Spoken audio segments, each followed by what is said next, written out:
మేము జనరలీ ఏంటంటే అప్డేట్స్ అడుగుతూ ఉంటాం, కానీ మేము ఇంకా చాలా ముందుకు వెళ్ళిపోయి మేము విన్నటువంటి రూమర్స్లో నుంచి మీరు తీయబోతున్నటువంటి మహాభారతం సినిమాలో నాని గారి క్యారెక్టర్ ఫిక్స్ అయిందని విన్నాము. ఇది నిజమేనా?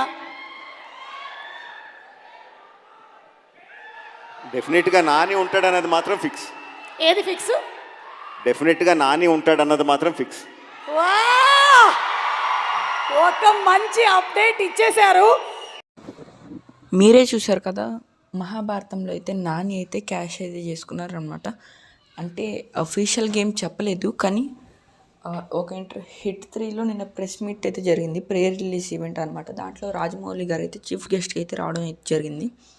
అప్పుడు ఇదైతే రివీల్ చేశారనమాట. మాట అన్నందుకైనా క్లియర్గా నాని అయితే మహాభారతంలో ఉన్నాడు 100% అని మీరు ఫిక్స్ అయిపోండి. నాని అయితే మహాభారతంలో